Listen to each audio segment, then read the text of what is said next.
Are you a podcaster? Maybe you've got that big idea and you're looking for a network to join. The multi-award-winning Ozcast Network can get your content to eyes and ears all over the world. Join now for the first month free, and you could be featuring this sound at the beginning of your podcast. Ozcast.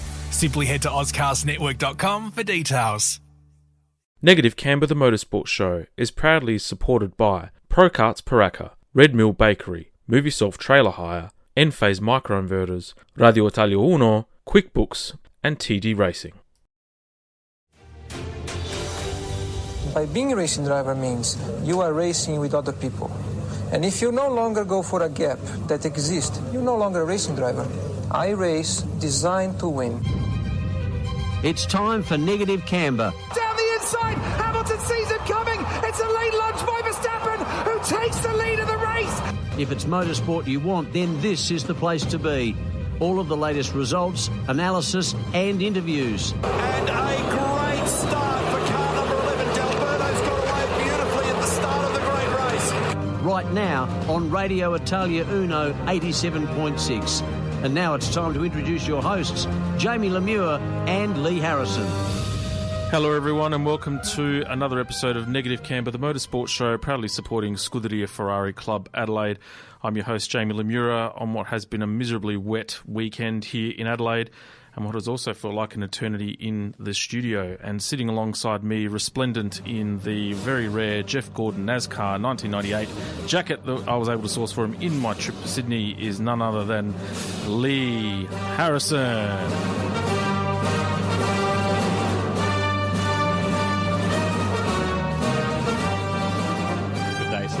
Hello. How are we? Yeah, I'm doing good. Look, it's been a big few weeks. That's, explains the absence in the studio. But, happy to be back and ready to rock this show off the ground. It's felt like an eternity since we've actually been back here. I nearly forgot my way to the studio. Yeah, well, that's what GPS is for. Well, yeah, I know. I realise that with Google Maps, but it's been a while. But, mate, it was 2 weeks in Sydney, and then obviously a week off in between everything else, and yeah. Yeah, it's been, I think, nearly a month. I think I was looking back through my book of notes, and I reckon nearly a month since we were last here. Silverstone Grand Prix weekend. Yeah, wow, it's been that long. Jeez, okay. How was your weekend? What did you get up to? Been busy moving house, so lots of building IKEA flat pack furniture, lots of putting things away. Nearly there. I was showing you the images of the man cave shortly ago here before we came on air, and yeah, so if I'm working on the man cave, we know we're nearly done with putting things in their place. But yeah, looking forward to not having to build something or put something away and can sit on the couch with Shay, take a big breath of relaxation and have a sip of our favourite Molly Duca velvet glove. Wow. That's very impressive. I understand that the managing director of household operations put the clamps on you. You were meant to come over to my house this weekend and help me revive my cart, and you deprived yourself of my salami. Okay, well we haven't taken ourselves long to get back to where we finished off last episode. The pre-packed homemade salami that's vacuum sealed, sitting in my fridge. So it's yeah. I thought I'd start the show on a high. But, yeah, look, we did before I left. Shay did wonder if you were going to bring the salami that you've generously made with your family and going to share with me over to the studio tonight, but. You've forgotten, I see. Yes, it's okay. I'm sure Dino Mussolino's just now spat his beer out onto the radio and the wall and all that sort of stuff. But, we push the envelope here at Negative Camber. I've actually genuinely made you laugh for one of my jokes. It caught me off guard, you see, so I wasn't prepared for that one. So, oh, man. I just don't know how we get back from that. Like, we might as well wrap this one up now. The only way is up. Yeah, well, settle down. All right. Back on track. Control. We're back, Radio Italia Uno fans. Let's get this ship back on track. So, right, Sydney. I really enjoyed that trip. Yeah, it was good fun. It was good fun, and thank you for and to Shay for the hospitality at Mr. Wong's. I still am talking about that to Bianca. Even 2 weeks now. Yeah, it's been it's great. If anyone has been to Sydney or wants to go to Sydney, do go past this Japanese? Cantonese restaurant called Mr. Wong's. It's in some dark, seedy little alley off one of the streets in Sydney CBD, but my God, is the food fantastic. So, it was good. Just thinking about that fish now. Yeah, the scallops were delicious, and the cocktails went down like water, which is good and bad. It's bad in a way that you don't realise how many of them you're consuming until the bill comes and you go to stand up. And it's a little bit wobbly. The world's moving around underneath you. Man, you put me to shame. It was It wasn't hard. One drink, Darren over here. Oh, man. Yeah, I'm atrocious. It's funny because in my youth, when I'd go out to nightclubs, I'm talking like the Planet nightclub days, so early 2000s or whatever, man, drink till the cows come home. Now, maybe one beer if you're lucky. Yeah. And then it just hits me and I'm toast. That was all you're down for on the Sydney trip too, even when we were out at the Italian restaurant that you took us to on the Saturday night. Cronides, yeah. One drink Harry over there. Yes, I know, but you know what? It's I've got to keep it professional. The boss of bosses is directly across the table from me, and I've got to show an element of decorum. Did you not see her level of decorum or lack thereof? Like, she was putting him away. She was 1-for-1ing with me, and that's a rare sight for her too. To be honest with you, I was that entrenched in our conversation, I barely paid attention to it. She was making up because she had her ear surgery last week, so she was getting in front of the ball there, knowing that she wasn't going to be able to drink for a little while, so put a few away. Was she like temporarily deaf in one ear or something like that? No, that's all. That's been her ploy all the time. She's always been deaf in one ear. Now she's trying to. If you're talking to her and you want to tell her something and you say you want to make a large purchase, she can't hear you. Exactly. Yeah. Right, now she can, so I've got to be more careful. You're screwed now. Yeah. There's no money left now after we've gone shopping for the new house anyway. Like, you think you've got everything you need when you're moving from one house to the other. Then you get to the new house and realise that none of the furniture goes, or it's not suitable for what you've got. And yeah, if anyone needs a house, we've got the furniture for you in our carport. So come have a look and get yourselves a steal. I have date stamped the fact that your wife has actually told you that she is allowing you to have the Gillard hanging from the roof in the room. Yeah, she did say that. That's monumental, man. It was music to my ears. But look, the outside area in the carport's actually quite watertight. So the Gillard's going to have its sacred home out in the back there. It's going to have its own little work area that we'll put some mats and stuff down to not damage the concrete underneath it. But yeah, looking forward to getting the shed and carport back together so I can put some work down on it and maybe even get it back out to the track some point this year. Man, just seeing you resplendent in that beautiful and very rare 1998 Champions Winston Cup jacket of Jeff Gordon. Man, I'm spewing. I kind of wish they had a Dale Earnhardt jacket there as well, because then we would have had one each. And yeah, send them a message and see if they can't source it, because maybe they've got the hookups.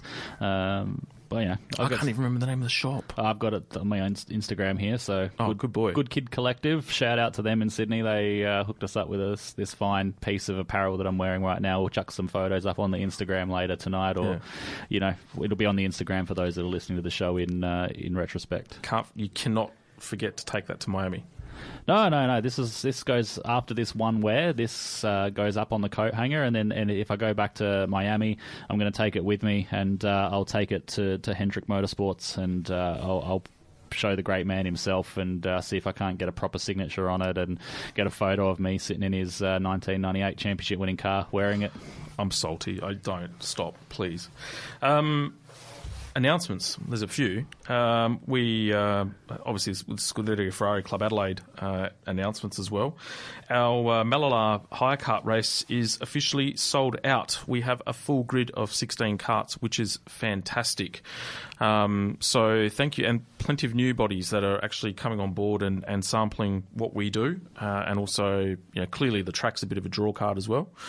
I won't be there personally myself. I've got some stuff going on in the background that I need to attend to, and you obviously have now drawn the luxurious short straw of heading over to Newcastle for the AKC, which we'll touch on a little bit later. But thank you to all of the new members that have put their hand up and wanting to have a crack. So I've been fielding some inquiries this week about our hire kart series all of a sudden. So yeah, the word's getting around. We've been speaking a fair bit about it on Tuesday night socials and the flyers out there, obviously at Pro Karts Paraka there. So lots of new faces, and there's a lot of people that are sort of, Cody and I are working good together there, getting the interest happening in these hire card events. So, people are keen to come out and test their skills. And Chris LaRocca as well has been quite pivotal in that. He's been out at the last few social nights as well. He took some time off there for a little while, not racing the social nights as much, but he's back now and he's really pumping the club. And, he's there with his Michael Schumacher helmet and wearing the club colours as well. So it definitely helps to draw some interest. Oh, it's good to hear that, because I've been encouraging that, and that's the only way that we can get and rebuild the series to what it truly was. And your mum's also played a really important role too. We can't forget young Rosalind and or Rosberg, depending which way you want to look, which side of the fence Keke. we're sitting. Keke, yeah. So it's been a team effort to get to this point, but also the fact that I can't remember if we announced it at the last show, but we've got a sponsorship with Pro Karts Paraka now. Cody and the team have come on board, and as of September moving forward, we are actually going to be running or co-hosting some endurance races that are going to take place at the Paraka facility. So last Friday of every month, starting from September, all the way through to, long may it continue. But it's pretty much going to be a 2-hour endurance race with maybe a end-of-year special thrown in, depending on how things go. But announcements will be coming out very, very shortly. But keep your ears to the ground on that one as well. But also Kart School. So the Scuderia Ferrari Club Adelaide, together with TD Racing, are launching a new initiative called Kart School. So as part of our joint focus on giving back to the sport, we are launching an initiative which is designed to target the novice racer and even parents of juniors and cadets. If you are new to the sport or aren't mechanically inclined, then this is the night for you. So the first of these events will be held on Friday, September 9 from 7 p.m. at the Southern Go-Kart Club, hosted by Scuderia Ferrari Club Adelaide President Jamie Lemura, me, and Craig Denton from TD Racing. Largely Craig, I'm just more the MC and compare, but they will walk you through step by step on the basics of kart maintenance and setup. This night is not designed to teach people the technical aspects of driving, but giving you assurance and peace of mind to ensure that you are armed and equipped when out on the track. So if you're not sure how to do a wheel alignment, you're unsure how to mix two-stroke fuel or tune a carburetor correctly, if you want to know what to do if your kart doesn't start and you're unsure how to set up the kart for weather conditions, then we welcome you. You'll leave the night with a booklet, expanded knowledge, and we would love your support. And if you ask really nicely, I might even have a negative camber photo for you, and I charge you nothing for it. So entry is $20 cash on the night, no change. It's expected to go for 2 hours, and numbers are limited. For those that are listening to the show, there will be official registrations on our relative websites shortly, but if you want to jump the queue, send me an email at adelaide@scuderiaferrari.club, or also send a message on our Facebook page as well. Whilst I'm doing some announcements, and before I get to talking about the Molinata Club, it'd be nice to see your presence there, Mr. LH. Yeah, I'll see what I can muster up and see if I can't get out there. Friday nights is a big night with gymnastics and stuff for the kids, so we'll have to see how the boss feels. Yes, do the right thing. Keep the Managing Director of Household Operations in check. Love your show, it's all good. All right, another announcement. The Molinata Club, a club that's actually personally close to my heart because the late Rocco Girolamo, who was my grandfather, was, grandfather-in-law you could say, frequented that quite regularly. The nice big table up against the wall with all 15 of us there. The Molinata Club are going to be hosting a pasta and seafood night. So on Friday, the 26th of August from 6:30 p.m. at the Molinata Club, 57 Lions Road, Windsor Gardens. A lovely spread of antipasto, pasta, seafood, cake and coffee. Drinks available to purchase. You can purchase tickets for $35 or $15 for kids under 13. So please make your bookings by Tuesday the 23rd. Contact John B on 0414 815 806 or email the Molinata Club at live.com, and we'll be off to a short break, and then when we come back, karting. You're listening to Negative Camber with Jamie and Lee on Radio Italia Uno 87.6 FM. Welcome back to Negative Camber, the motorsport show, proudly supporting Scuderia Ferrari Club Adelaide. The show's off to a flyer on this gloomy Sunday night, 7:20. Hope you're enjoying the show and the comic routine that goes along with it. Now we talk about karting. And first of all, the SP Tools Castrol final round of the Australian Karting Championship will be held at Newcastle at this coming weekend, this next Sunday. Lots of titles on the line for the weekend in the majority of the classes. So the titles that are going to be decided are KZ2, KA2, X30, Tag 125, KA3 Senior, and KA4 Junior. And once again, cometh the moment, cometh the man. When there was an opportunity presented, he rose to the challenge. And I talk of none other than Mr. Lee Harrison, who will be there at the track. What on earth are you doing there? We're spannering for Cody of Pro Karts Paraka fame. He's made a comeback with the Soddy racing karts. Is going to be the dealer for them in Adelaide now. Taking the van and trailer. I think I'll leave on Wednesday morning and drive over. Cody will do the old Rockstar thing, fly in late Thursday afternoon and do the setup, and then he'll help me pack up Sunday after racing, and he'll head straight back to the airport, and I'll start the long journey back home to Adelaide. Sensational. Look at that. He gets you to do all the heavy lifting, just rocks up. That's Rockstar lifestyle. Oh, mate, aviators and everything, just a little leather satchel bag or something like that. That's what I'm thinking. He's going to have just his little carry-on bag with his laptop in it, and I'll have all the race gear and stuff with me, I would assume, and he can just roll in, roll out, just do the hard thing of driving the go-kart, and I'll do the not-so-hard bits of fixing it when it's not going right. I hyped you up, because I actually spoke to Cody the other day just to check in and say g'day, as all presidents and sponsors do, and asked him how he went at Todd Road when he raced at the City of Melbourne titles, and he did the crazy thing of trying to race 2 classes. So I said, mate, don't worry, you got Harry. He'll tune you up. Yeah, racing 2 classes isn't the crazy thing. Lots of people do it. It's just you got to have the right people there to make sure that you can focus on the driving and know that they can make the changes for you when they need to on the respective karts. And credit to him. He took Daniel Price with him as well, which he's got a lot of knowledge, but one of the other guys that went with him had limited knowledge, so sort of makes things hard to run 2 classes if you're having to do some of the repair work yourself. But this weekend he's just going to run X30. We're going to leave the KA3. We're going to take the kart as a backup just in case something goes drastically wrong. At least we've got a full spare kart there ready to go. But just race the 1 class. Soddies look pretty nice. Like, having seen the photos and stuff like that, it's impressive looking bit of kit. Have you had a chance to have a bit of a spin yourself? Nah, not in this model that he's got. There will be a time later on. Impressive little bit of kit. He seems to think that they go pretty well out here on a cold day and a club day, and he's just got to find the right setup for the grip and work out what it needs under grippy circumstances, which is what the City of Melbourne was all about. Hopefully we'll hit the track. We've got a bit of a testing regime ready to go for Friday afternoon, and hopefully we find out a sweet spot and can qualify somewhere, in a half decent position. Not expecting the world, but we can fight.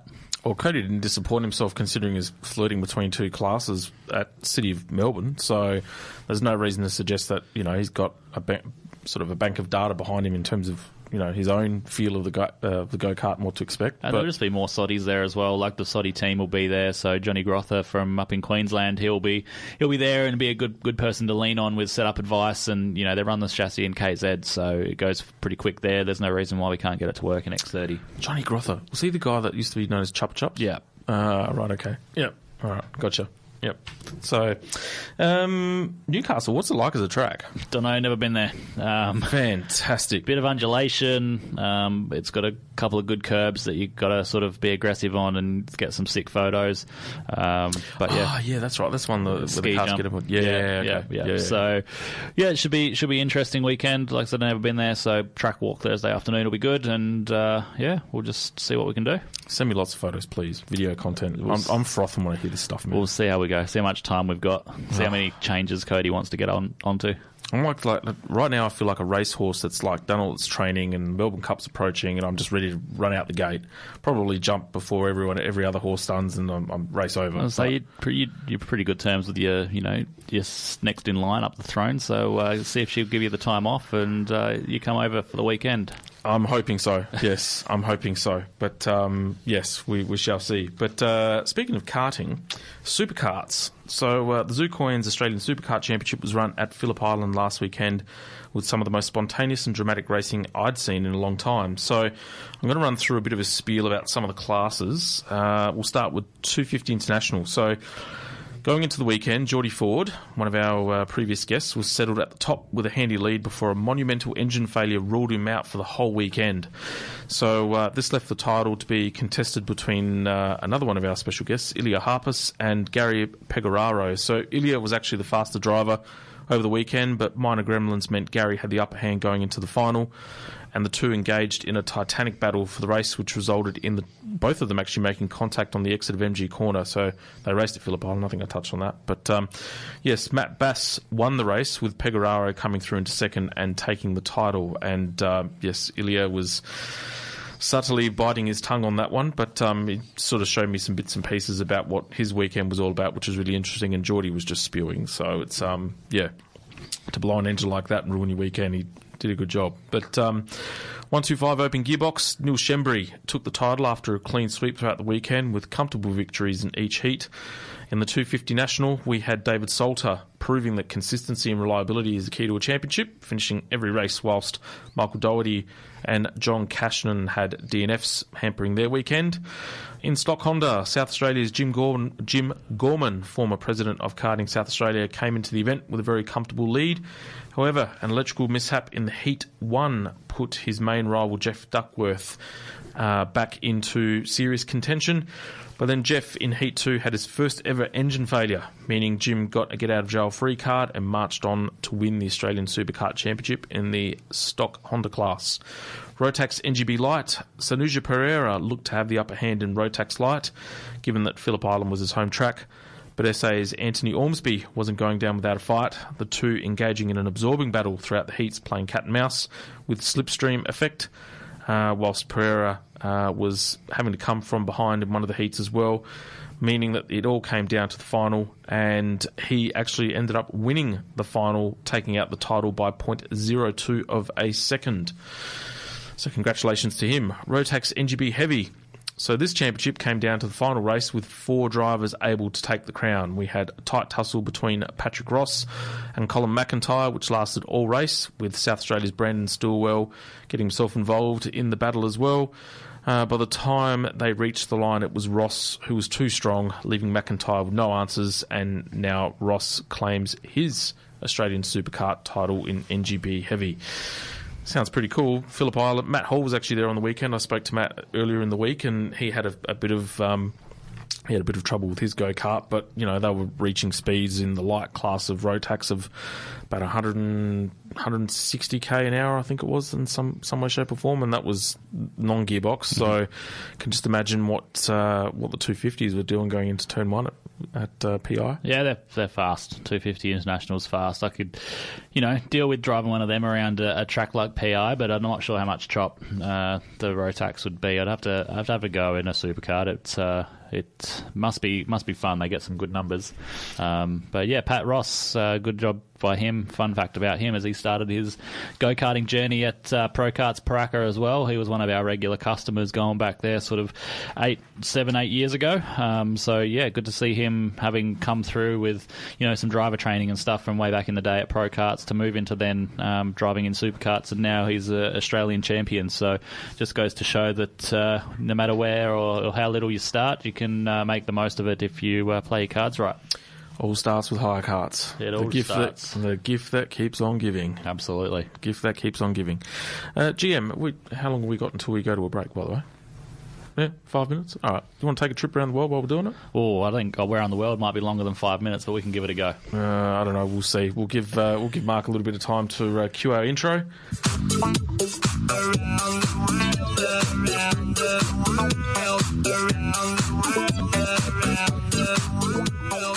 Four races have been won and run in the NASCAR Championship since the last show, most notably for the championship and its consequences. Kevin Harvick won the Firekeepers Casino 400 at Michigan Speedway.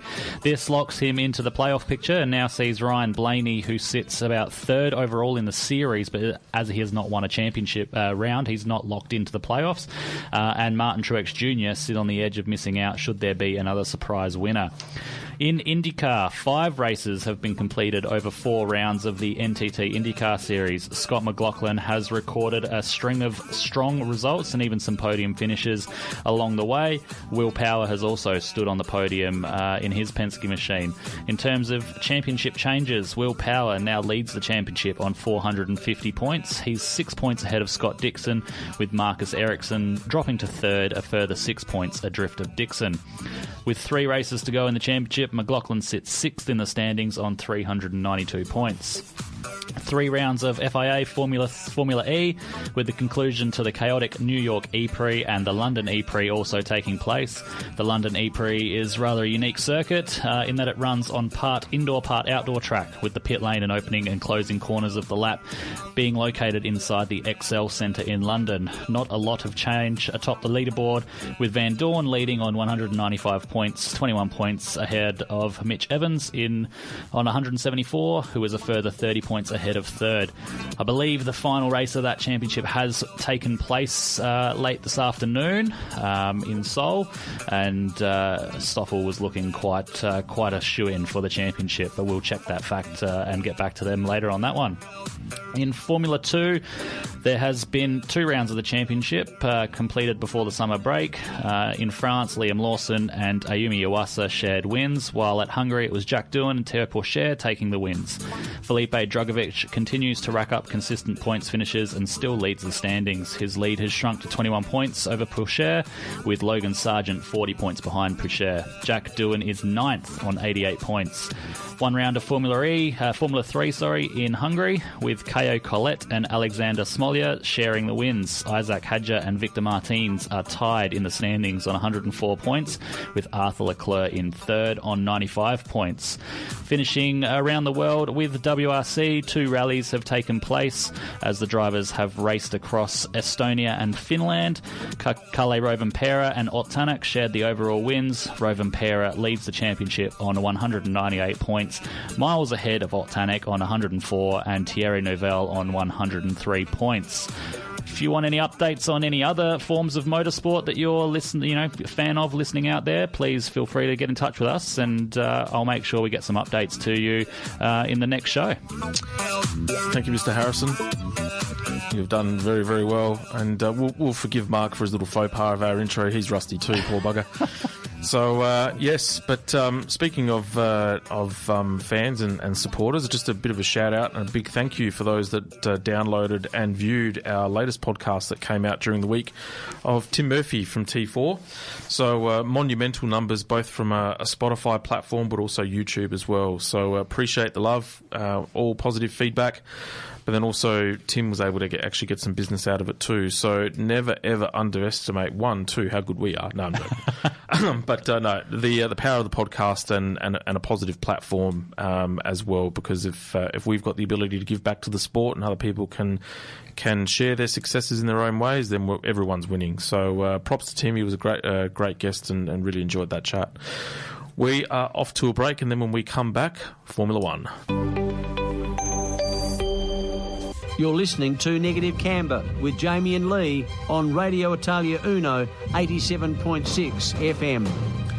Welcome back to Negative Camber, the motorsport show, proudly supporting Scuderia Ferrari Club Adelaide. Before we get into our segment of Formula One, just wanted to do a bit of a readout for the Radio Italia Uno Radiothon, which has officially started, and this is where we ask for your support. So please help by donating to our radio station. So the Radiothon is our major fundraiser for the year and helps us keep the station running, allowing us to play wonderful music and chat to all of our wonderful listeners. But it also means that you get to listen to us, which is the best experience of the lot.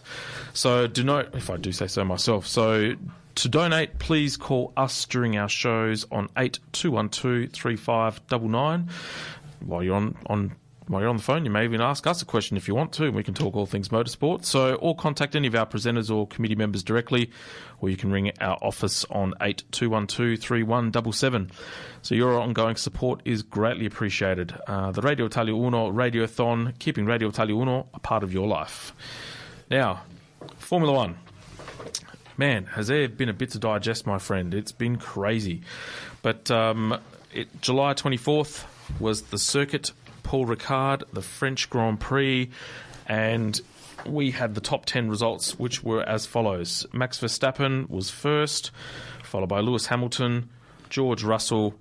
Then we had Sergio Perez, Carlos Sainz, Fernando Alonso, Lando Norris, Esteban Ocon, Daniel Ricciardo, and then Lance Stroll as well. When I think about that race, I think of another opportunity gone begging for Ferrari, Lee, and the scream of Charles Leclerc, and yeah, that's nightmare. Absolutely. Comfortably controlling the race, fended off a couple of early attacks from Max Verstappen, and looked to have the strategy play in hands. Going longer on the tyres would have meant that, you know, fresher tyre later on in the race, and a speed advantage that would have hopefully led to an overtaking manoeuvre. But alas, we did not get that far, and I think we were pretty robbed of a grandstand finish. Yes, it was. Look, you know, fair play to Leclerc, who openly admits that, you know, he can't continue to make drive errors like that. And it was a pretty glaring one, but you know, he's entered into that same corner probably 25 kilometres faster than what he did in any other previous lap, so he was pushing hard, and with that comes great risk.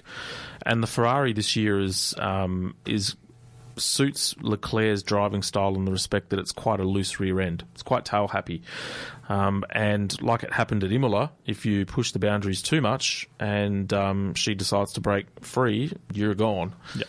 And that's 2 races now where he's given away 32 points for Max. And, you know, you couple the other tactical blunders and mechanical reliability issues that Ferrari have plagued themselves and Ferrari engines have plagued themselves this year. It's... God, it's an opportunity gone reflux. It's an opportunity gone begging. They should have been this title should be a lot closer than it is. They've had probably, you know, the better car for most of it, and yeah, to be so far behind Red Bull in the championship in both drivers now and constructors, it's, you know, they're almost at Mercedes's points total. Would Mercedes are threatening to overtake them as well in the standings.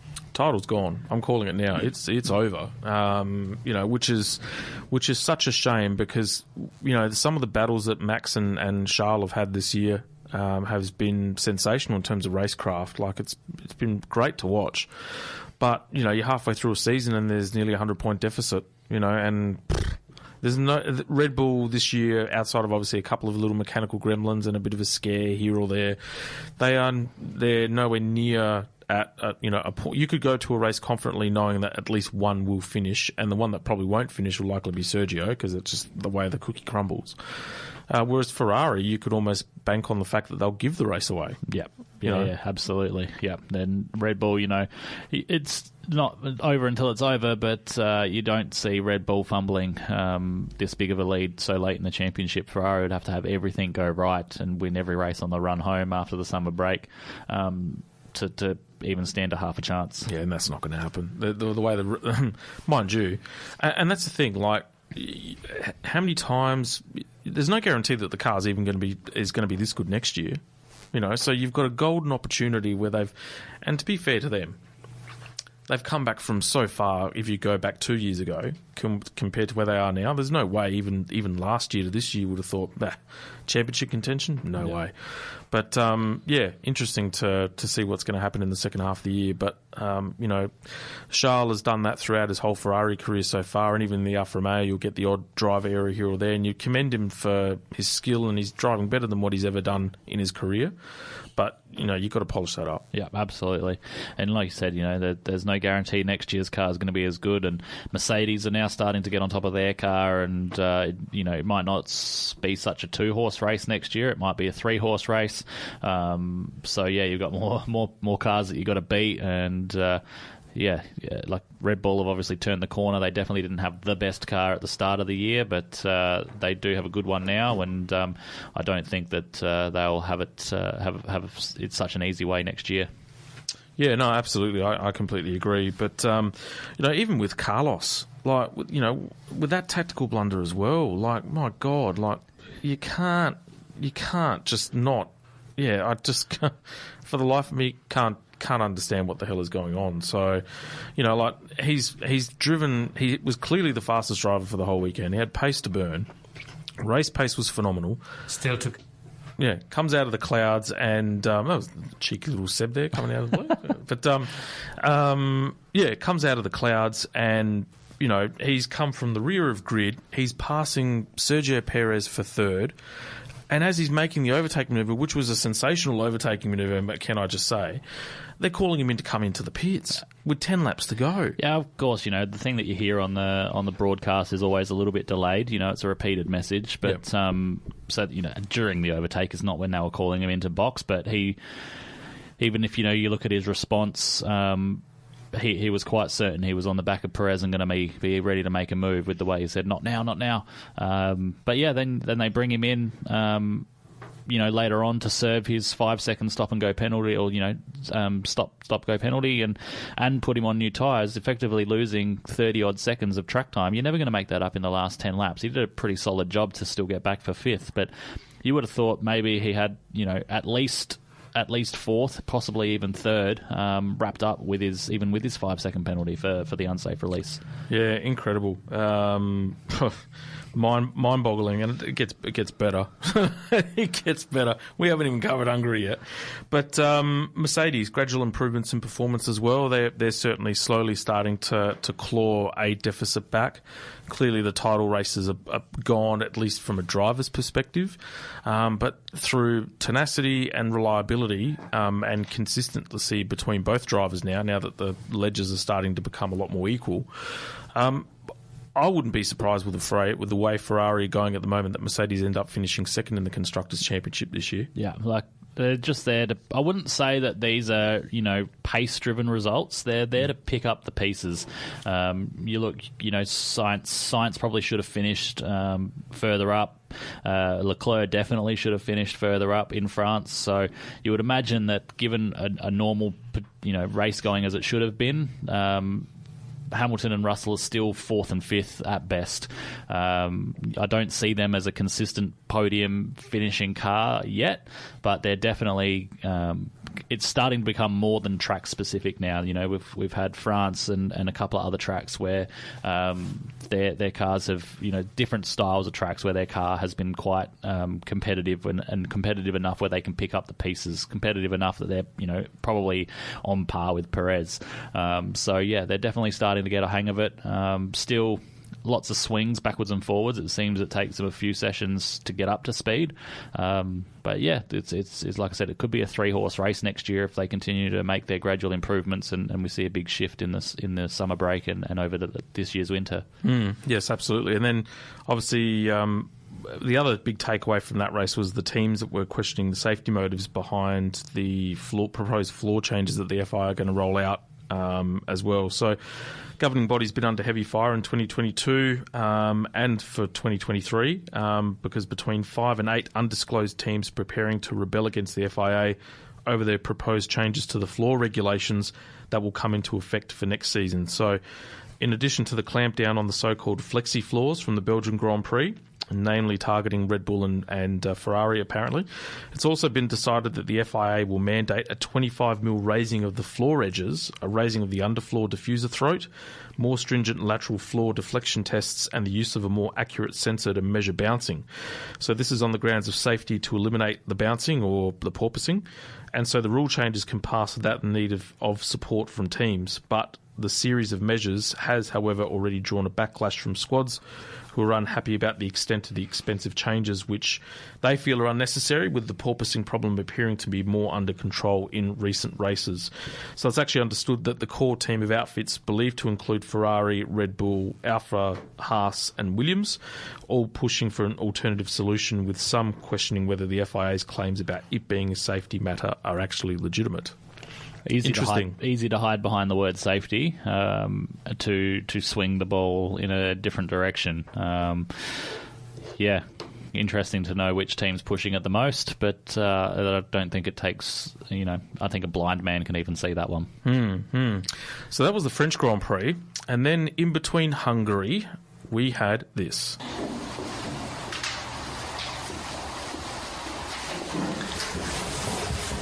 I hereby announce my retirement from Formula One by the end of the 2022 season. Probably I should start with a long list of people to thank now. but I feel it is more important to explain the reasons behind my decision. I love this sport. It has been central to my life since I can remember. But as much as there's life on track, there's my life off track too. Being a racing driver has never been my sole identity. I very much believe in identity by who we are and how we treat others, rather than what we do. Who am I? I'm Sebastian, father of 3 children and husband to a wonderful woman. I am curious and easily fascinated by passionate or skilled people. I am obsessed with perfection. I am tolerant and feel we all have the same rights to live, no matter what we look like, where we come from, and who we love. I love being outside and love nature and its wonders. I'm stubborn and impatient. I can be really annoying. I like to make people laugh. I like chocolate and the smell of fresh bread. My favorite color is blue.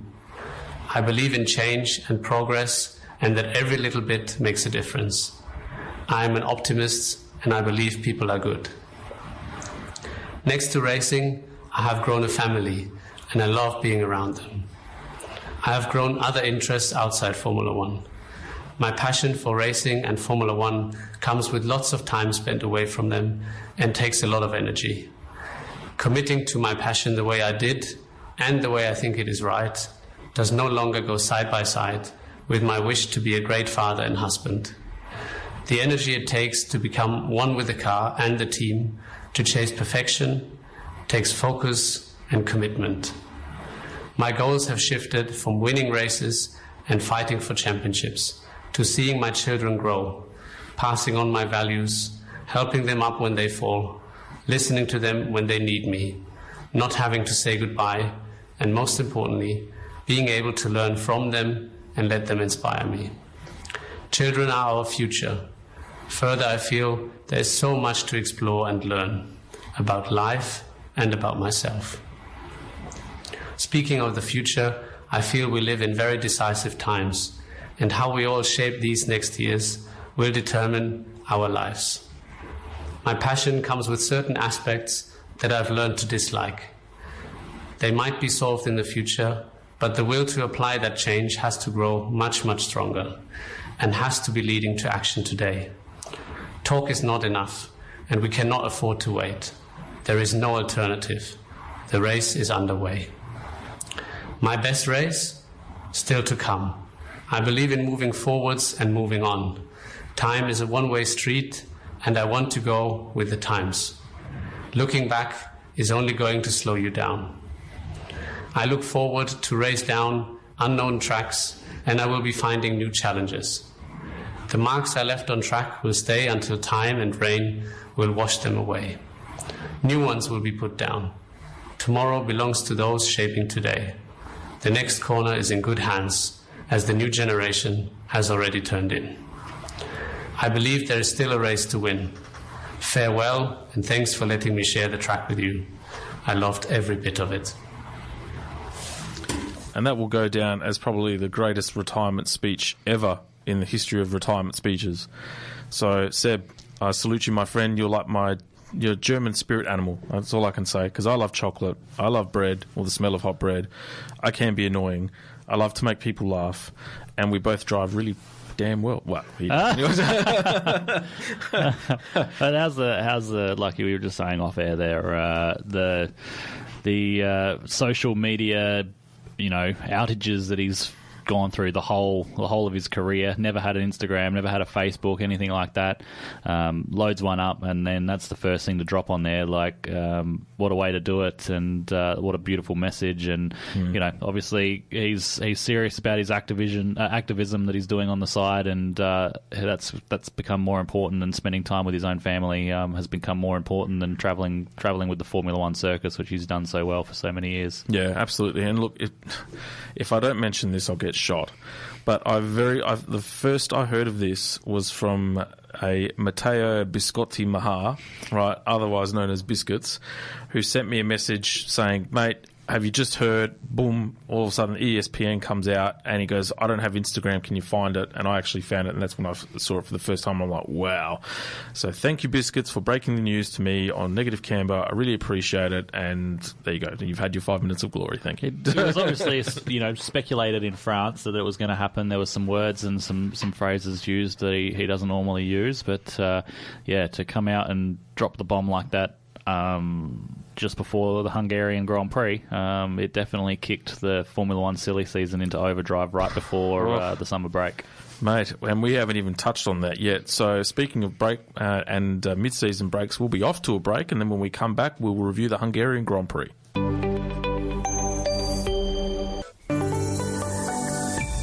Radio Italia 1. You're listening to Negative Camber with Jamie and Lee on Radio Italia Uno 87.6 FM. Welcome back to Negative Camber, the motorsport show, proudly supporting Scuderia Ferrari Club Adelaide. It is now 5 minutes to 8 on this beautiful and wet Sunday night. Hope enjoying the show so far. We are talking about the Hungarian Grand Prix, which was what came before the mid-season break. And topsy-turvy weekend for so many reasons, and we'll start with qualifying before we get into race highlights and stuff like that, because if you were like me and you were in the hotel room in Sydney that night and I was watching the qualifying and my boys on top and I'm just about to crack the champagne bottles, right, if you were anything like this person, which was like me, you would sound like this. Wait, Russell's up on signs! Tommy, Russell's up on signs. What? What's going on? Is George going to get pole? Oh my God! George Russell pole! Oh my God! Oh my... Where the hell did that come from? Yep. That was pretty much what I was like. But I was just spitting chips, man. I was ready to crack open the Moet Chandon. And exactly. Do it again, please. Russell pole! Yeah. Yes. Oh my God! That's exactly right. Oh my... Where the hell did that come from? Exactly. I couldn't have explained it. And man, was I spitting chips after that. My God. The recipe for a good Formula One, just add water. Yeah, Yep. I know. But you know what? It was not one purple sector. And you just nailed it. And then when you look, the actual coverage of Sky Sports when Anthony Davidson's showing the side-by-side and the wheel work of George in terms of just how precise it was, didn't have to deviate the wheel. It was just boom, turn and straight, whereas Carlos had to fight the wheel, and fight the front end a little bit. And it's like, man, what a lap. Just that little bit of extra push, and from Sainz where George was a little bit more calm. It doesn't have to, the purple sector is only if you've done the best out of anybody. You don't have to do the best of anybody. You just have to make sure that by the time you get to the end of the lap, that all those three sectors together are the best, and that's what George did. He has been threatening for a long time to take that pole position, missed out and got so close on so many occasions, and started on the front row there, but good on him and making the best of those tricky conditions in Hungary. Yeah. The scary part is that had Lewis not had DRS failure, he probably would have been up there for top 2, top 3 as well. They could have had a front row lockout potentially. They could have. Again, there to pick up the pieces when others had drama. Both the Red Bulls had drama, and Leclerc, having his penalty and stuff. So they were there to pick up the pieces. Yeah, absolutely. And even Carlos. They were again Ferrari supremely quick all weekend. Front row start. Yeah, you'll take that. But oh my God, in the race, jeez. You wouldn't want to be a Ferrari supporter this year. Can you see how grey I've gone? Seriously, my own daughter even turned around to me and she goes, "Daddy, your hair's not brown anymore, it's grey." That's what happens when you work with my wife, Shay. Well, you know, Oh, no, I can't blame her. turned more grey the moment I met her. You've done the same thing, so I can't blame her. I've only been with her for about 3 months. There's obviously It 5 happens years quick. at Tindo. There was marriage. it happens quick. kids. No. It happens. 3 months goes on. Before I dig myself an early grave, I'll change topic. But yeah, look, I would probably also say that Hungary would also go down as probably Max Verstappen's best drive. Yeah, by absolutely. a fair margin. Yeah, you to know. come from 10th and end up winning it convincingly and with a spin in the middle of the race as well. Yeah, absolutely masterful drive to get back to it. Well done to his strategist, Sabine. She coached him through that the whole way through. So, you know, her staying calm under pressure and sticking to their guns definitely helped him keep calm as well. So, you know, it's a team effort. You know what? Speaking of which, and you know, I made a promise on the show that we would sort of address women in motorsport a little bit more and move that. She has been absolutely remarkable as a tactician, and then also Aston Martin's strategist as well was also female as well. And there's a few women that are starting to move in within the sort of the strategic departments up and down pit lane. It's good to see, but my God, is the Sabine from Red Bull, has she made some people look silly in up and down pit lane in terms of their strategies. And then when you listen to her articulate the decision making, it's so simple. Yeah. So simple. You don't have to reinvent the wheel 19 times over. You just got to be able to be flexible, reactive, have a strong base for your strategy, and away you go. And that's what she does. You know what? The Elkan Group and the Fiat Group and whoever else owned Ferrari are not short of $1 or $2, right? And you know what? At that level, money talks. If I was Mattia Binotto, I would be saying, Bellezza, come here, let's have a cafe, un espresso, you know, and then open up the checkbook and just get her up, because it's better than the atrocities that we've got at the moment. Yeah, well, they seem to think that you know, they've got nothing wrong there at Ferrari, so I don't think that's going to happen anytime soon. Playing below the line, denial is a dangerous thing. We'll be off to a break, and then when we come back, we will talk more Hungarian Grand Prix. You're listening to Negative Camber with Jamie and Lee on Radio Italia Uno 87.6 FM. Welcome back to Negative Camber, the motorsport show, proudly supporting Scuderia Ferrari Club Adelaide. Poor General Manager Mark Aston, who's the man behind the desk in the studio, is just replacing his eardrum after I blew it apart in our previous segment. My wife knows a good surgeon for that, actually, so if you need some help with that, I can hook you up. Yeah, she just had some eardrum surgery, so after listening to him talk for so long, she needed it. Yeah. This is definitely blown. Yeah, absolutely. Yeah. You've got the headphone on one ear now, too. Sorry? You've got the headphone on one ear now, too. Yeah, he can't hear you because his eardrum's blown. Oh, man. I love having you guys in the studio. That's no wonder my father used to call me Foghorn Leghorn when I was younger. But what was that? My dad used to call me Foghorn Leghorn when I was younger. Probably because I talk too much. I say, boy. The jokes anyway, started early. I've got a nice big closet full of that tonight. We started right at the beginning of the show. I know, right? Anyway. We still haven't recovered. Back to the serious stuff. These are the highlights of the Hungarian Grand Prix that was held just recently. And it's lights out and away we go, and it's a decent reaction from George Russell and also from Carlos Sainz, who covers over his teammate Charles Leclerc. Now that could give Lando Norris a bit of a movement as he tries to get down the inside. Russell ahead, going around the outside, Charles Leclerc. Russell's got the inside line, defends and cuts off Carlos Sainz as Lewis Hamilton goes wide and then comes back onto the track behind Lando Norris in fourth. Decent start from Max Verstappen as well, who's making a move past Fernando Alonso and almost ahead of Esteban Ocon. You can see immediately the Ferraris have fired their tyres up. They've got grip, they've got confidence. Russell really struggling to get the car to turn in and stay on the racing line. But that was a very key move, defending into turn one, and Russell preserves that lead, and someone's gone off the track in the first sector towards the back. We've seen Lewis Hamilton ahead of both Alpines, and he's putting pressure on Lando Norris as Fernando Alonso puts pressure on his teammate Esteban Ocon. Verstappen there ahead of Perez. Coming from behind Perez is Kevin Magnussen. Good start from him.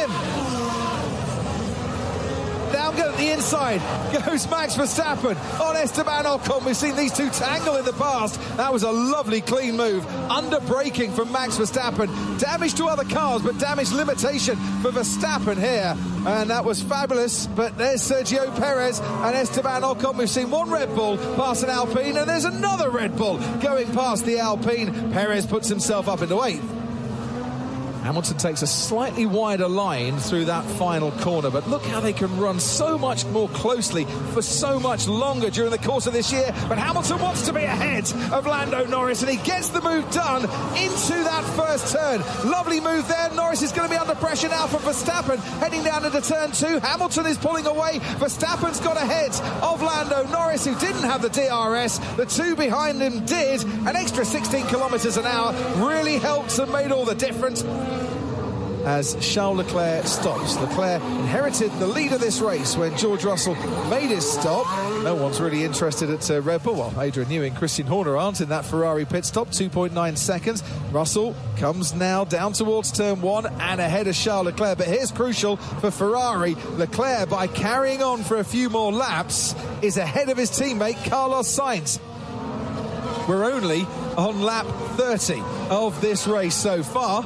Make that lap 31 now as we start a new lap. And Leclerc is about 1/10 of a second closer to George Russell, going into the DRS zone, and down he goes around the outside. Charles Leclerc. George Russell will try and fight that back, but with an extra helping of DRS, Charles Leclerc's got it covered. That was a brilliant move there from Charles Leclerc. Down at Red Bull from Max Verstappen to pit. He did come in on lap 16, so his second and what should be final pit stop on lap 39. Yeah, it is the Monegasque who pits, and it is the hard tyre that he goes onto. Wow, that's brave based on how it's been going with everybody else. And George Russell pits as well onto the medium. There's Perez, there's Verstappen, who is now ahead of George Russell. Charles Leclerc is on tyres at the moment that actually might not suit him very well. Verstappen's closing in on Charles Leclerc to make the overtake on the track. George Russell is now down in 6th place. This is looking very nice for Charles Leclerc as they go wheel to wheel, for Max Verstappen I should say. They go wheel to wheel. Verstappen goes a bit deep, but he makes that overtake stick. So here's Verstappen. It's got a bit tasty down the main straight, didn't it? Under braking, they were pretty level. I thought he got a little bit too deep, Max Verstappen, but kept the car under control. Max Verstappen is the fastest man on this track, and he's currently running... Oh, no! He's had a little spin. I was going to say, he's the fastest man on the track. He's currently running ahead of Charles Leclerc, but he's had a moment there coming out of the penultimate corner. He stayed ahead of his teammate Sergio Perez. Perez has now got Russell right on his tail, but that's Russell getting past Sergio Perez, but not past Max Verstappen. And Charles Leclerc is ahead of this battle. He's a little bit wide. Oh, that's got to be water on the track or something. And that was just a lazy little loop. I went on throttle and I just ran like inside Russell. DRS wide open for Max Verstappen once again. He is closer than he was on the previous lap to Charles Leclerc. Leclerc dives down the inside to cover off the Red Bull. In doing so, Max Verstappen now has a nice gap opening on the inside coming out of turn 1, and Verstappen is back ahead of Charles Leclerc. Russell is so much closer this time around, coming off the final corner. He's gone wheel to wheel, he's gone ahead, but Leclerc is down the inside. And for one moment, it looked an awful lot more close than George Russell would have wanted as they went through that right-hander. But Russell is ahead now of Charles Leclerc. All the stories are being written for tomorrow about Ferrari's strategy again. Look at that, he's fallen behind Hamilton and Perez. These are the critical corners for Hamilton. We know if he comes up behind George Russell, he'll be obliged to move over quickly for him. But you can't help but feel out front Verstappen's got enough speed and enough tyre. Nearly got Carlos Sainz coming out of that final turn. He's going to get, I think, the Ferrari halfway down the straight here. Lewis Hamilton up into the podium places in this race once again. Down the straight we go once again. Hamilton closes in on Russell once again. Russell goes down the inside. Hamilton's going to have to go the long way round if he makes the move there, but it's the old switcheroo, isn't it? Russell goes a bit deeper. Hamilton gets him on the exit of turn 1. What a great victory for Max Verstappen and Red Bull. Led the 50th race of his career today, takes the 28th victory of his career. Max Verstappen from 10th on the grid comes home to win the Hungarian Grand Prix. And behind him, from 7th on the grid, Lewis Hamilton takes 2nd place. Behind him, the man who started on pole, George Russell, for yet another podium, the 1-2-3, as it was at Paul Ricard last week. Verstappen, Hamilton, Russell. It's time to head to a summer break, put our feet up, recharge batteries and come back ready for action at Spa. Ferrari were hoping to make inroads into Red Bull's advantage today. It didn't happen. They rather checked out. Red Bull maxed out. Verstappen taking victory in Hungary. Yes, and allowing me to reach for the cupboard and get the Salvital and anything else that would actually cure me of the acid burn that I received when watching that race. I was actually in Sydney too, so, oh God, yeah, that's a nightmare, that one. Yeah, especially as a Ferrari fan. But it was a good, entertaining race to watch with Verstappen coming back through the field. But, yeah, Ferrari, another one that they should have probably won quite convincingly. And then the strategy wall let them down again. Maybe not so much on Sainz's behalf. I mean, when he was interviewed after the race, he openly admitted that he didn't have pace. He was just fighting for front end, and the track conditions from the Friday greatly differed to what they were on the Sunday. So he was probably first to admit that on his side of things, the strategy was okay. Charles, on the other hand, had the pace and was comfortably ahead. And the thing that gets me, I was speaking to one of my mates about it during the week, mate, is for the life of me, I can't understand. It's easy for me to sit from the TV and watch, but for the love of God, right, were the Ferrari strategic heads not seeing what happened to the Alpines during the race? Yeah, it wasn't just the Alpines. It was the Alpines, the Haas's, Daniel Ricciardo in the McLaren, and the Alfa Romeos as well. They were all on the hards and went absolutely nowhere. They were all crying and carrying on about how bad they were. I'm sure, there's got to be something more to it than that. I don't know why they couldn't have carried on their mediums in the second stint for a little bit longer and then put on the softs at the end for like a 20-lap stint rather than only doing 2 extra pit stops. It just didn't seem to make logical sense. There seemed to be no way that he was going to gain back the time that he lost on the hards. To me, from the outside, it almost reeked of an element of arrogance where they thought that they had that much superior car pace that they were going to be able to overcome the speed deficit that the hard compound tyre had. And it's just you know what? It's almost like you're so smart that it's stupid. Yeah. Or that it had so much more downforce that they would be able to switch the tyre on. But I think the thing that killed the strategy with anyone wanting to try the hards was all the rain that they had on Saturday. If the track had stayed, if the track rubbered up on Friday, they got to, run the hards in the second practice session, they got a good feel for it. If the track had stayed dry all weekend, then the hards probably would have been the way to go. But all that rain on Saturday and again Sunday morning, there was a fair bit going on. It just washes all that rubber away. So then, you're skating and you're sliding and you're not even using the tyre as it's to be intended, and you're tearing it up rather than getting it to grip up. So I think that's what killed it. And for everyone to have not seen that or not even thought of that, it's mind-boggling. And I'm the one with the bung eye. Damn it. But, look, and that's the thing. It's like if you're fair income and you're legitimate about winning the championship this year, you cannot do that. No.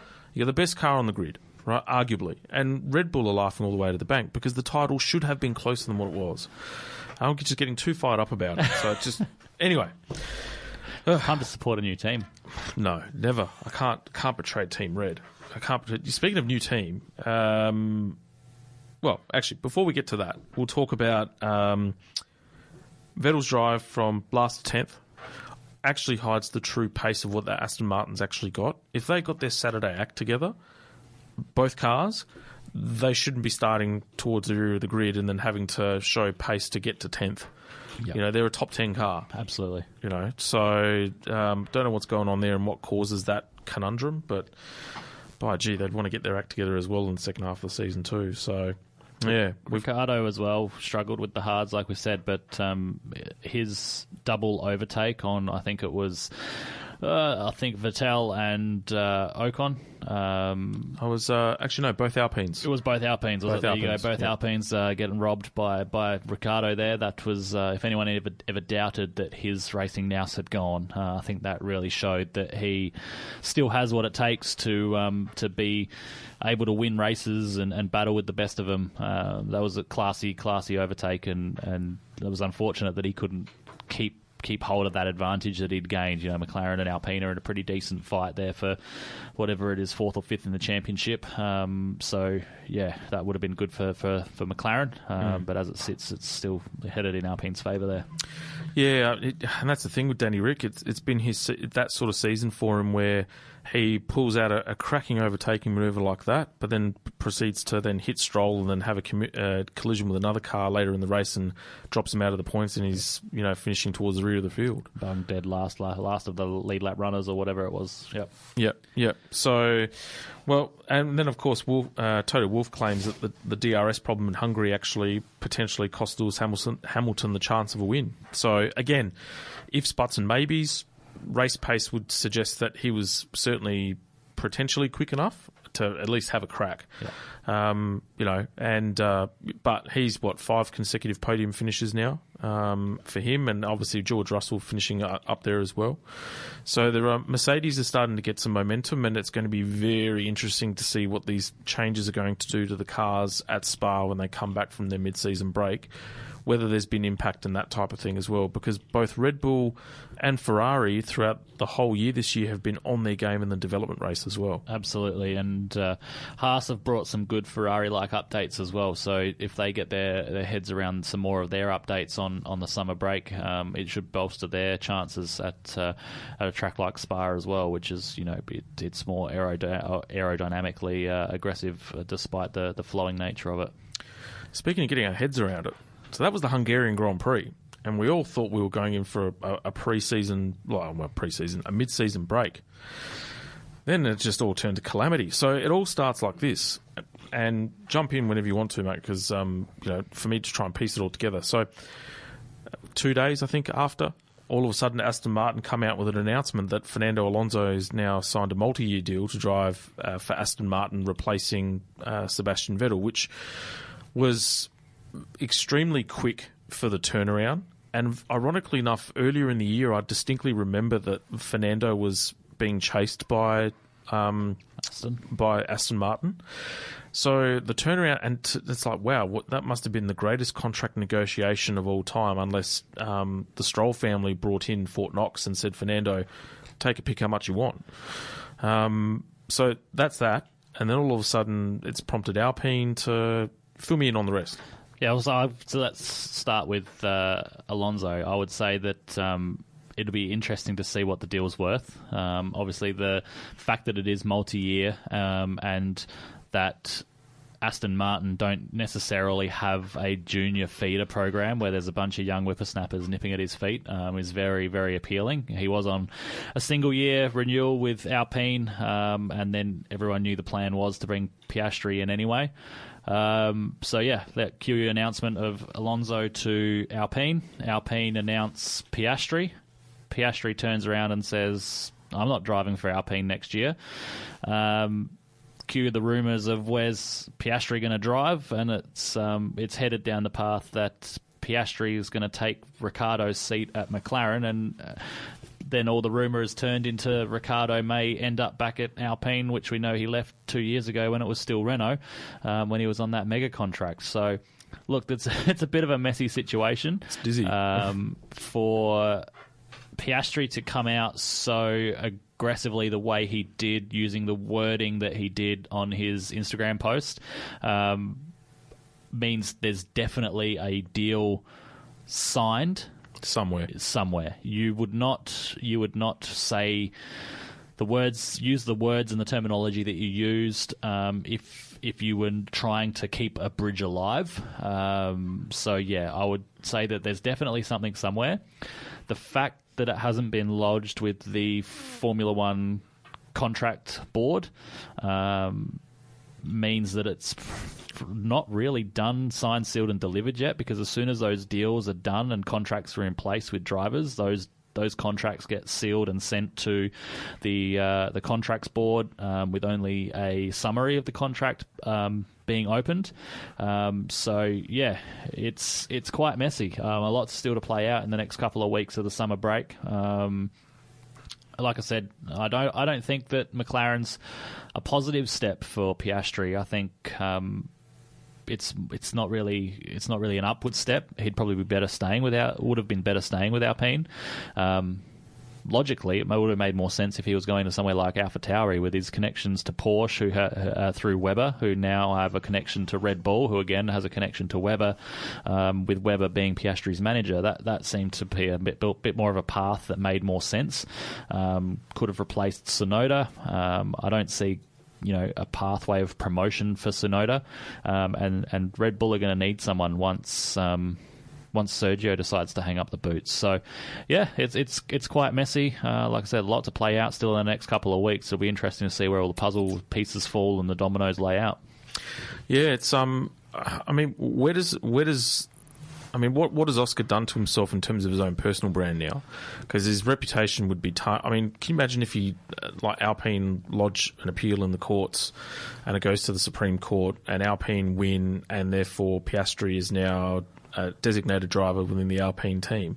Could you imagine trying to restore that relationship there? It's not going to be very good. But like I said, I don't see it happening that way. I don't see contracts in Formula One are changed and broken and stuff all the time. So I don't see Alpine being able to manage that situation. They may be able to get some money from him, but being forced to stay with Alpine, I don't see that happening. So, but yeah, like I said, if Piastri's contract was to the end of this year and their option expired the day after Alonso announced his change, and in the same time frame Piastri had announced, seen that his option had expired and chose to go somewhere else, then there's not a lot that anyone can do. The timing is all very, very fishy and funny, and like you said, Alonso doesn't have that deal signed in 2 days after Vettel announces his retirement. That's been a long time in the making. So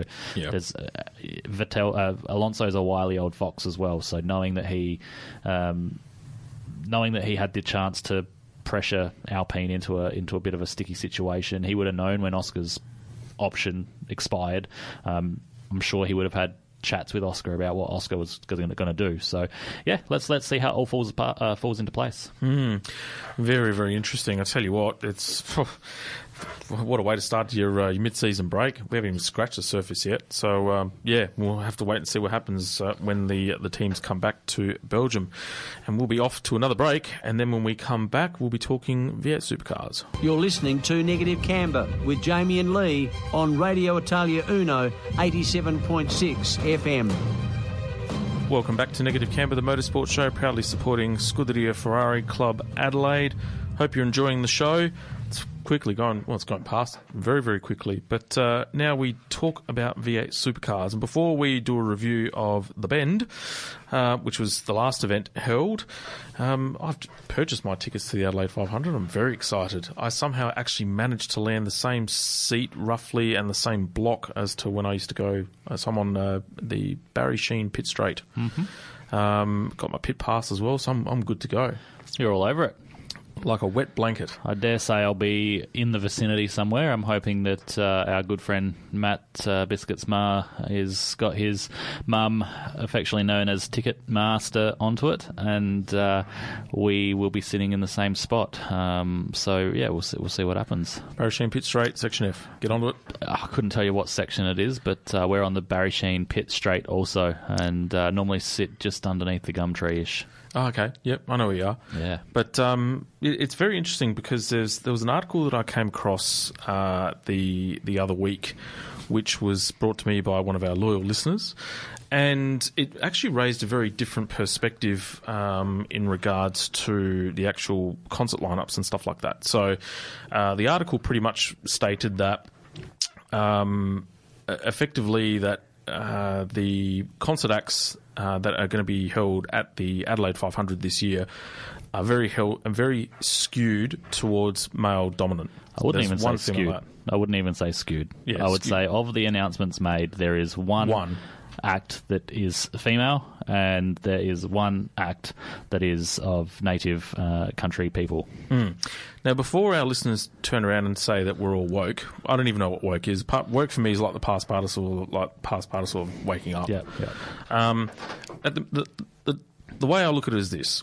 Times have changed. So motorsport and motorsport crowds in general are a very, very different kettle of fish to what it was 5 or 6, 7 years ago when it was the heyday of V8 supercars at the peak of the Holden and the Ford era. Yes, motorsport has been male dominant in the past. Yes, a majority of spectators have been characterised or generalised as to, bogan culture, if you want to call it that. Very, very male dominant, very, looking at the Greek girls and having a bit of a perv and this and all that sort of stuff, and all the things that we took for granted from a bygone era. Things have changed. We're now in 2022. There is no Holden and Ford presence per se, officially anymore. Maybe a little bit to Ford, if you want to call it that. Women in motorsport across the globe has become highly prominent and is now an ever-larging and growing force. The acknowledgement of mixed genders, same-sex, all that sort of stuff is now more prominent and widely accepted globally as well. And if you've got the biggest platform of motorsport right now in terms of Formula One, pushing for change, equality, and freedom of speech and anti-racism sentiments and all that sort of stuff, this was a very, very good opportunity for a government that has done a fantastic job so far, that has preached having a 50% party of female representation, coming to the forefront and actually instigating some change and, levelling the scores a little bit in terms of the ledger of male and female representation. That's my take. I agree. And there's absolutely no shortage of absolutely legendary female acts. And by no means am I taking anything away from the acts that have been announced. They're all amazing as well. They're all amazing in their own right. But like you said, you have the biggest platform to showcase the government's diversity, pledge that they used quite well in their election campaigns, and we've ended up with what we've got. There are some other announcements to come, and with bands and stuff playing at the Adelaide 500. But yeah, one female act out of the 10 or 11 that were announced already. I just don't think is quite good enough, especially with the plethora. That's a word I don't use very often. Plethora of amazing artists that are women in Australia. You don't even have to look overseas to get them. Yeah. They're here. They're on our doorstep, and showcasing some of their talent would have been absolutely amazing. Yeah, I completely agree. And look, the sport in Australia has been on a bit of a decline, like in terms of V8 supercar following. Now, you can pinpoint as many factors as you want in terms of TV rights and, not on free-to-air coverage and, the relaxation of official factory support. So therefore, the sport has got to evolve and it's got to change and it's got to attract different audiences and reach out and become a lot more fluid in terms of its attraction. So that means you level things up and you become more modern and you become more accepting and you become less stereotypical of what that event had been characterised by. Especially this event, because this event, like we've said in the past, it's not the event where it's just motor racing diehards that go to it. This event is about the atmosphere. It's about the carnival. It's just about as much as what's happening off the track as what's happening on the track. Obviously, with the ease of location in the city, as opposed to the Bend where it's a long way out of town. it's as much about the party atmosphere that it is about the on-track action. So making sure that you're catering to a wider audience would have gone a long way into making sure that those 300,000 tickets that they want to sell are sold out. Yeah, 100%. And look, at the end of the day, it's not very often in motorsport or in any way, shape or form that an event gets resurrected, and this was dead, and so it's not only had to fight against the reputation for the geriatrics that live around that littered around the suburbs of the Adelaide CBD that were so very anti-Adelaide 500. It suffered from, the malpractice of the previous government, promising, events that were going to substitute it, which never turned out to be the case.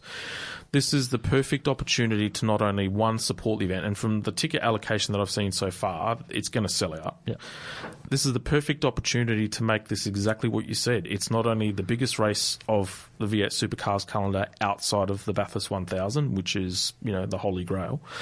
This could be potentially one of the leading motorsport events in the country, full stop, if they diversify and add some really good quality stuff to it, and in particular, the topic that we've talked about as well, because there are more and more, instead of for every 3 males that attended, there's 1 female, it's almost 1 to 2 now, which is great. There's more people getting exposed to the sport than ever before, and they get blown away by the skill, the sound, the sights, the smell, the whole lot.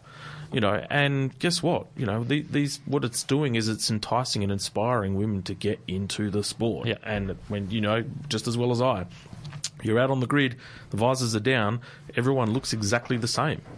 You can't tell whether they're male or female or not, until you see the entry list. It's one of the only sports in the world, motorsport, where men and women compete equally against each other. There's not too many. Even you look at track cycling, it's women's track cycling versus men's track cycling. It's women's pole vault versus men's pole vault.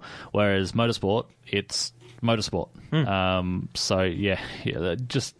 This is a big opportunity. I wouldn't say it's a call out, but a shout out maybe that with some of the acts that are coming up and some more of the acts that have still yet to be announced. I'm hoping that I see a bit more of a female representation in that atmosphere. Yeah, no. It's also ironic, isn't it, that one of the most memorable moments of the Adelaide Grand Prix history was Tina Turner, who was the concert for the final Grand Prix event of the year. Yeah, of the Adelaide Grand Prix. Yeah.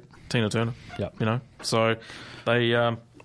The odds of the South Australian government actually listening to this show are probably very, very small. Yeah. However, it takes one. It only takes one. It takes one person to share it. And it starts the ball rolling. And like you say, a rolling rock gathers a lot of moss or somewhere, whatever that saying goes. So you've been down my driveway, have you? Yeah. So okay. We'll see how it goes. Oh, but look, it is. We have, I'm going to say it. We're the South Australia's leading motorsport show. We have a platform that we need to instigate change, but make people aware. And if that makes me woke, then guess what? I'm freaking awake. But let's get behind the event. I'm glad. I love the fact that it's there, but let's make it evolve and adapt to the times. And guess what? You're going to reach out a broader audience, and people will cherish it again rather than pee on it like they did previously before it left. Yeah. Anyway, Taylor Mend. Before I diversify myself, let me bring up the results. Taylor Mend. Zach Best, how good was he? He was the best. He was the best. Yep. And it was so good to see what do you call him, a rookie? No, what do you call him? A wild card. A wild card showing the big boys how to do it. Now, there was some controversy about tyre quality and all that sort of stuff, which makes me scratch my head a little bit. But he still had to do it, yeah? He still had to do it, and you look at where the other wild card was that had the same tyre allocation as Zach Best did, and he wasn't sort of where Zach was, so he still had to go and put the lap together, and that shows a good set of cojones and someone that knows what they're doing as well. So you got to give credit where it's due. Yeah. And even if the tyres were any better than what the others had, he drove an amazing lap. Yeah, exactly right. And I mean, he's clearly a talent because he's been in the Tickford racing program now for a little bit. and you wouldn't. There's not too many cars that you wouldn't want to you'd want to be on the grid outside of a Tickford Mustang at Taylor Bend. Exactly. So cracking effort from him, but between Cam Waters and Shane Van Gisbergen, it was there was the Shane Van Gisbergen show, and it still baffled me at how the fact that Red Bull played the same tactical card for the majority of all three races and still ended up getting the same result, and no one, for the most part, picked up on that fact. He's just a class above, though, at the moment, Van Gisbergen. Tyre life and looking after it, he is a step ahead of everybody.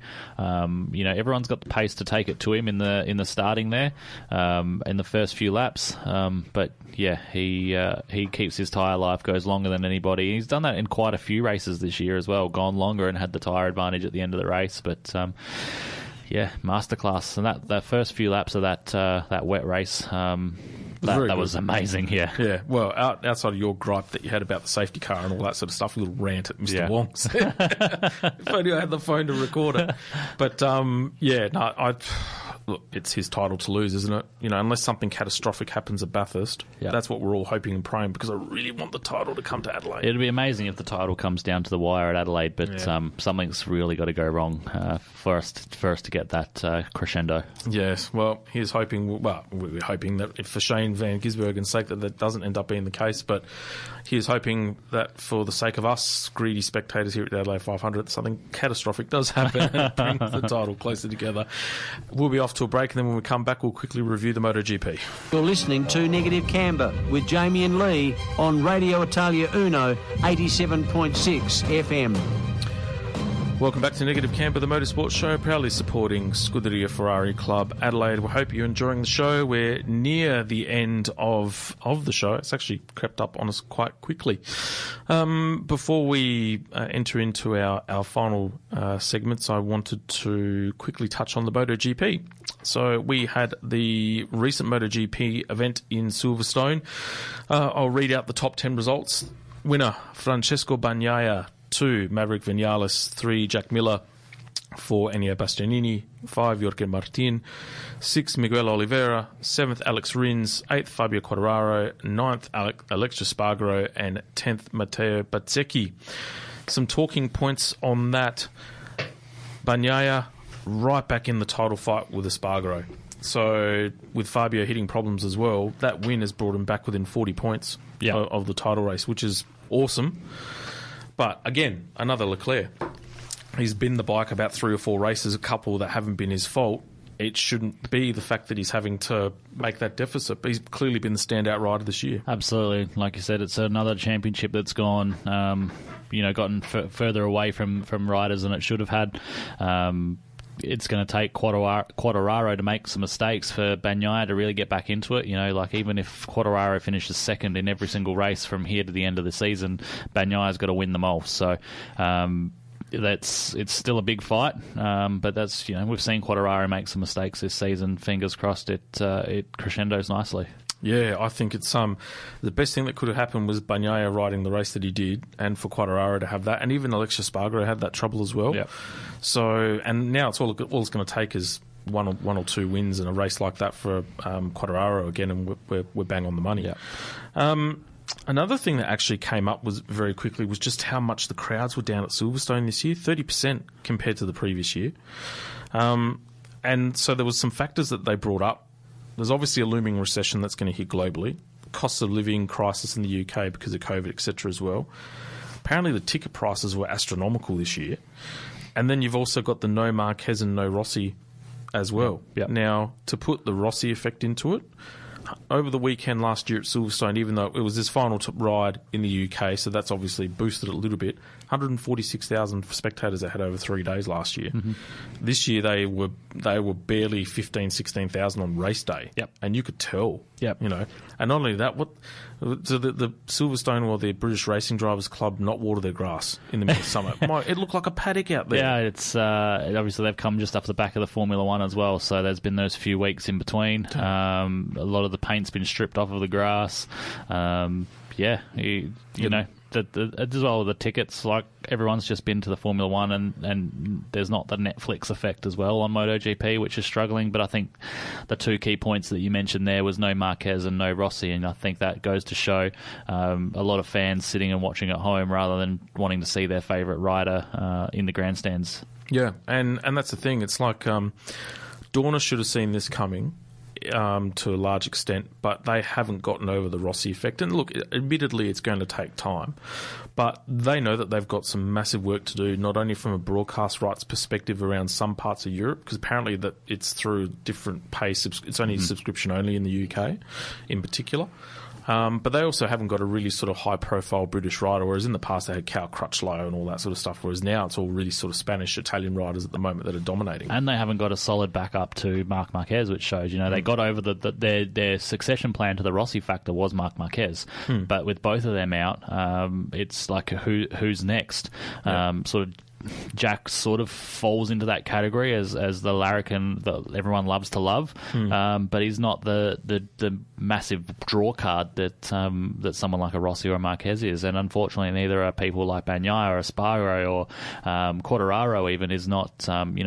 He would probably be touted as the next poster boy, but I just don't think he's still got that draw or that pull that the Marquez or Rossi have. Yeah, with Valentino, he's got that personality. You know, that was the thing that everyone fell in love with, was all the gimmicks and all that sort of stuff as well. And none of these other riders do that now. And maybe because they're not allowed to, and it was a different era. Like we're talking about the 500cc, and it was real cowboy stuff like Jeremy Burgess mentioned, who was on the show previously. So, it's going to be very, very, very interesting to see how Dorma actually get over and come to terms with this, because it's different. Like Assen, for example, packed house. Yeah, chock-a-block. So different circuits, well, obviously having different results, really. Yeah. But Silverstone was, when I was watching the race, I'm thinking, whoa, geez, that's pretty horrific in terms of the numbers and stuff. It literally looked like a practice day. So, well, we're fast leading to the end of the show, but we need to find out what grinds your gears. Now it's time for Grind My Gears with Jamie and Lee. Mr. Harrison, what grinds your gears? Moving house. Absolutely. Seriously. You get so comfortable living in a house thinking you don't really have much stuff. And then you go to move and it's like, what is this? Where did it come from? And how come we've got 75 of them? My goodness. Yeah. My goodness. Throw in that, your wife spends a week and a half of that in Sydney and, leaves you to do most of it by yourself. Thank you very much, honey. And I know that you're listening. Where's your $500? Yeah, where's my $500, honey? I moved a whole house, for goodness sakes, and no $500 for me, but $500 for Dan. Sorry, and no guys, coffee. And no coffee. Joke. And no coffee. The other day she went and got coffee and didn't bring me one back before I went to work. No coffee. Really? Didn't even send me a text. It wasn't even about the coffee. There was none. There was just not even a phone call or a text about the coffee. But anyway, moving house and the boxes and then the cardboard towers that you've got to try and get rid of, and then you're buying 55,000 more things from IKEA. So you've got 55,000 tonnes worth of cardboard. So, if anyone wants some moving boxes so I can pass on this gear grinding trait to them, then hit me up, because I have plenty of boxes. Hold some, we may need them, and I mean that legitimately, because I concur, because Bianca and I, we're in the midst of looking at doing a knockdown rebuild setup. So what we've done to make our lives easier is actually start to condense the house for the potential move. And yes, it's, and we've been in our house now for well over 12 years, and, it's gone from young couple to kids. We had dogs as well. Yeah. So there's a couple, and it's like, where is all this stuff? How on earth? And, and so I get it, man. I get it. And we're trying to sort of stay ahead of the curve as well. But it's a bit more of a challenge. It's having moved house. I'm not looking forward to moving. No. And then moving back in. No, moving back in's good, because you can sort of, you can get things and you live neatly for 5 minutes.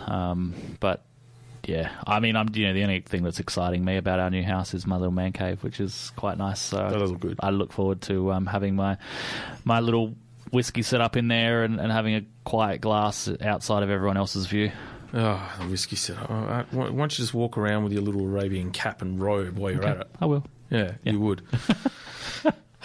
Let's end the night on a high and have Jamie's jokes. Well, then we're not going to be ending on a high.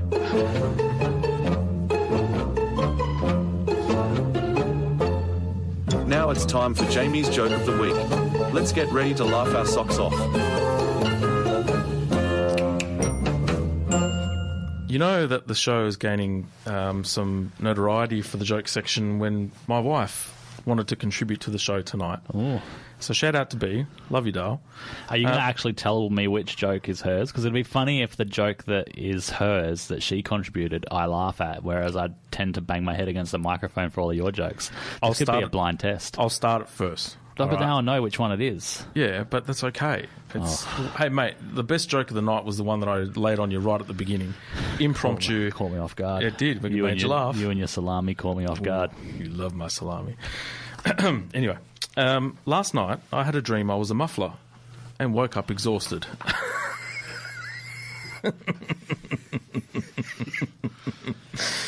Courtesy of Bianca Lemura. Man who run in front of bus gets tired. Man who run behind bus become exhausted. Exactly. What did the fish say when he swam into a wall? Damn. You're wincing. Cringe. What do you call a fish with no eyes? A fush.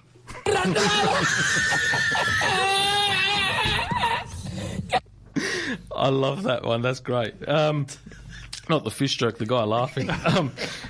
What do you call a can opener that doesn't work? A can't opener.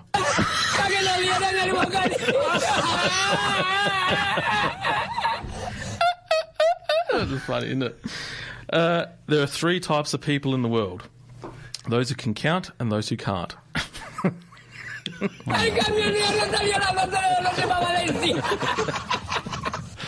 you want me to even take that again? Anyway, did you hear about the Italian chef who died? He passed away. I'm sorry. Goodness. No offence to all of our Italian Radio Italia Uno listeners, but that was quite funny. You got to admit, please. Yeah. What was that? Were you impersonating Elvis?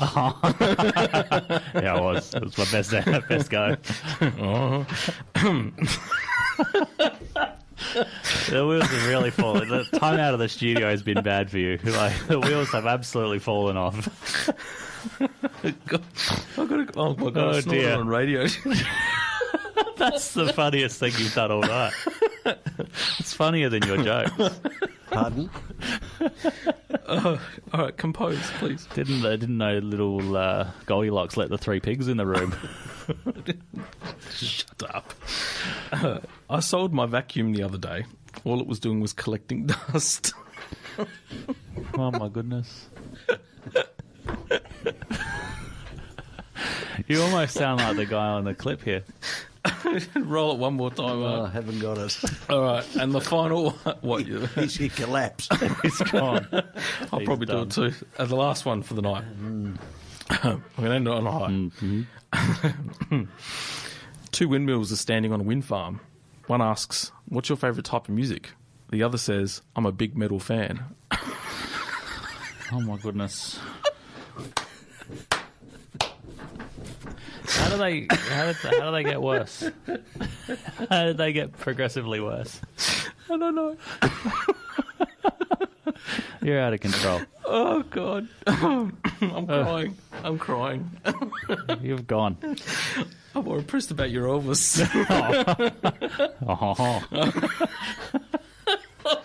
Just one more time for you. There you go. All right, take a couple of deep breaths. While you're composing yourself, I'll just conclude our Around the World segment and come back to the fact that, yes, Stoffel Van Dorn did wrap up the Formula E title, so that is back-to-back championships for the Mercedes Formula E team. He was actually a pretty underutilised talent. I mean, he came in with so much hype into Formula One, it just didn't work. He just came in at the wrong time in the wrong team. Coming into McLaren in the GP2 engine era with Fernando Alonso as your teammate, you weren't going to have much luck, were you?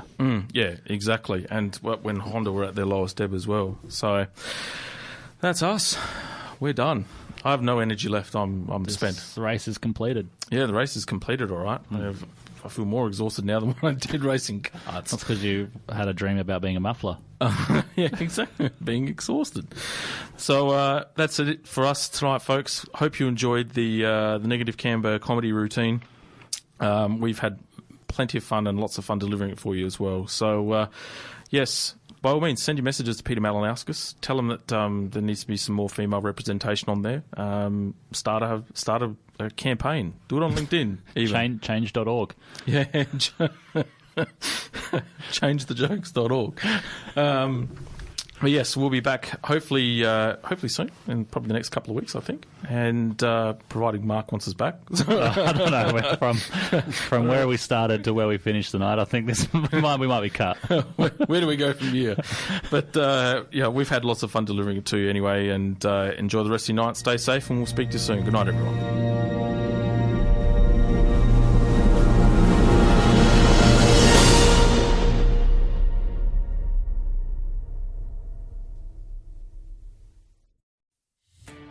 Are you a podcaster? Maybe you've got that big idea and you're looking for a network to join. The multi-award-winning Ozcast Network can get your content to eyes and ears all over the world. Join now for the first month free, and you could be featuring this sound at the beginning of your podcast. Ozcast. Simply head to ozcastnetwork.com for details.